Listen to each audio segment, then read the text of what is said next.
the second video on teachers and teaching. So the Toronto Normal School was one of the first normal schools that were created as a result of that 1846 legislation. And this school was very much a product of a teacher training movement with ties that reached far beyond Ontario. In the mid-1840s, Egerton Ryerson and his supporters worked to establish a teacher training institute that would help create a stable force of male teachers, was the original intention.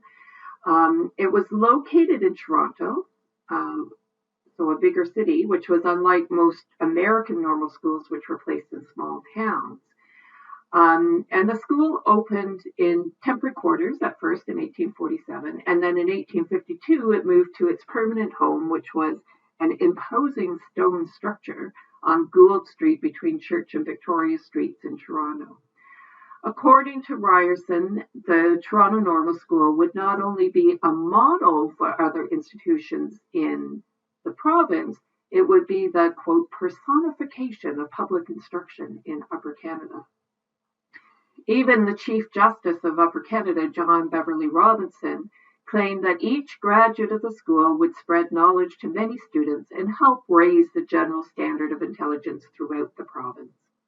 Now, Ryerson commissioned the prestigious architects Thomas Rideout and Frederick Cumberland to build the Romanesque and Gothic structure. It was located on a piece of, at the time, semi-rural land that was bounded by Young, Gerrard, Church, and Gould Streets. When the new building finally opened in November 1852, it was one of the downtown Toronto's few planned open spaces. Behind the main building were these two bilaterally symmetrical model or grammar schools. It's there in the red circles there. So you can see the model schools are behind the larger normal school. Okay, model schools just referring to basically where teachers in training would practice teaching on students. So they were it's a school to model good teaching. Okay, so there was these two model schools behind the normal school. One was for girls and one was for boys. And the schools were linked to this normal school by this corridor that led from the auditorium. Initially, Ryerson had apparently intended the school to be only for young men, as I mentioned, but it was only single sex for one session. And then after that first term, the Toronto Normal School was open to women as of 1848. It is not exactly clear why the change was made, but it was likely for many of the same reasons that grammar schools and universities were eventually open to women. The sheer number of women teachers that were already existed, finances, there was insufficient male enrollment, and if you didn't have enough students, you couldn't really run these schools. So you can see in this permanent building, that's what this is. This is the permanent building, that the women and men in training to be teachers were also kept separate from each other as much as possible, just like the kids were. And you can see, we'll talk about this in another minute, but the women were on one side of the building and the men were on the other side. And they only came together in the middle here, but they were supposed to walk in separately. When the Toronto Normal School was being created, Ryerson drew on the various ideas about education and teacher training he had encountered throughout his travels. In particular, the Prussian schools, which is now Germany, had made a lasting impression. Even more important, though, were the Irish schools. So the Irish National School for Training Teachers in Dublin had quite a strong influence on the Toronto Normal School. In 1851, the very basic admission standards that were in existence originally were raised. And the purpose for raising the standards of admission to the normal school was to improve the qualifications of teachers who graduated from the school. So if they were better qualified when they entered the school, they would be better trained by the end of it, at least in theory. One of the changes was that the age of admission for men students was raised from 16 to 18. For women, it remained 16, and we're not exactly sure why there was this difference in ages for men versus women. It could have been because the authorities thought women were more mature than male student teachers, or perhaps maturity was not considered very important for female teachers who were usually relegated to the role of, assistant school teacher, a teacher of the very young children, while the male schoolmasters were promoted to positions of authority and taught in the high schools. So maybe they thought that it didn't matter that the women were younger. Although they were just had to rely on their, female nurturing abilities. Third, in an effort to reduce the problem of transient teachers and further promote teaching as a profession, normal school candidates were required to sign a declaration of their intention to devote themselves to the profession of school teaching, and that their purpose in coming to the normal school was to qualify themselves better for the important duties of that profession. All students were required to sign these forms, and they were expected to do so with, quote, thankfulness and gratitude that they were accepted into the noble teaching of profession, or the noble profession of teaching. Now, some candidates did express concern about this declaration, and they would write inquiring whether or not it meant that it was a commitment for the rest of their lives. Now, to be admitted, applicants also had to take oral face-to-face examinations that were administered by the normal school staff and even by Egerton Ryerson himself in the very early years. During the first 20 years of the normal school, they rejected very few applicants. But by the early 1850s, the rejection rate for women started to jump from 10 to 20%, and then rose again in the late 1850s for both sexes, and it remained high until the mid-1860s. Now, some people complained about the strict admissions requirements because it meant that it was difficult for teachers who were teaching already, but they were teaching in the backwoods. It was hard for them to prepare for the examination because it was hard to get hold of the books that they needed to study. And many of these teachers were not paid very well, so they couldn't afford to buy what was needed if they weren't living in a place where there was a library, for example.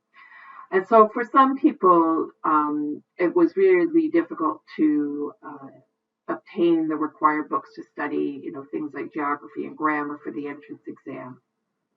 According to one student who had written to complain to Ryerson, he said that there were many teachers who were in this situation, even though they were already teaching and would have liked to have obtained credit and distinction for their work, but they weren't in the position to afford it. Now, some parents of the students who had failed their examinations also wrote to Ryerson complaining about the unfair examination procedures. One father, Peter Salmons, believed that his son had been rejected for failing to answer questions on geography, which Salmons said was a subject that he had never studied. He thought that the school was supposed to be for, quote, the education of young men, not for those that have had their education finished, end quote. Another father, John Fraser, defended his daughter, who in his view had not been examined fairly. And he assumed that the real reason for rejecting large numbers of students in 1864 was because of the overcrowding and the need to reduce enrollment. So where before it felt like everybody was accepted, everybody who applied was accepted, now there was too many people applying. And keeping in mind that in the 1850s and 60s, at the end of the 1850s, there was a depressed economy, which had likely encouraged unqualified people to apply in larger numbers. By the middle of the 1860s, things changed again, and admission rates started to rise once again. Now, teacher candidates were also required to submit a recommendation or certificate attesting to their, quote, good moral character. These certificates noted the applicant's moral and religious character, whether or not he or she possessed, quote, decidedly religious principles and correct moral deportment, end quote. Now, these certificates were submitted to the Department of Education, and they described the candidate's upright and moral character, as well as their good conduct, industrious work habits, sobriety, and honesty. One individual was praised for his, quote, great energy of character and indomitable perseverance, end quote. In some cases, the certificates also outlined the candidate's past teaching experiences, and others noted the candidate's church membership, and so on. Morality was associated with the idea of not just Christianity, but the idea of a calling to teaching and a desire to act as God's representative on earth, with the intention of bringing the souls of their pupils to the Christian faith. Now, candidates often had to write their own letters of intent outlining the reasons why they wanted to become teachers and demonstrating their aptitude for the task. These things really did emphasize the notion of calling, duty, preparedness for a profession aimed at spreading the Christian faith. And from the start, candidates were made well aware that the purpose of their future work was highly connected to their roles as Christians amongst the children of the poor and the working class. Now, generally, certificates of moral character had to be issued by clergymen of a legally recognized church. Some potential candidates wrote to Ryerson requesting for exceptions to be made because sometimes they were working in a place or living in a place where there wasn't a clergyman, a minister, who knew them well enough to write these certificates. In other cases, you might have someone that was maybe Jewish or Catholic, and they were not able to get the right kind of letter of intent or certificate of moral character. Now, they did say, technically, students could, in fact, be admitted to the normal school without submitting a certificate of moral character. However, they were required to pay tuition of £1 5 shillings per session and purchase their own textbooks. If you had a certificate of good moral character, these things were provided for you. In addition, if you didn't have the certificate, you would not receive the weekly allowance that other students were entitled to. For example, one student at the normal school in 1849 wrote to Ryerson about the injustice of not receiving the 5 shilling per week allowance due to the fact that his certificate of moral character was signed by a lay person, so not a minister.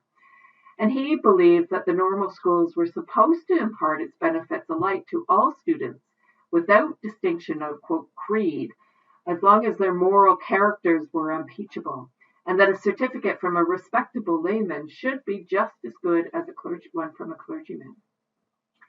And so there were other cases like this that reflected discrimination based on religious denomination.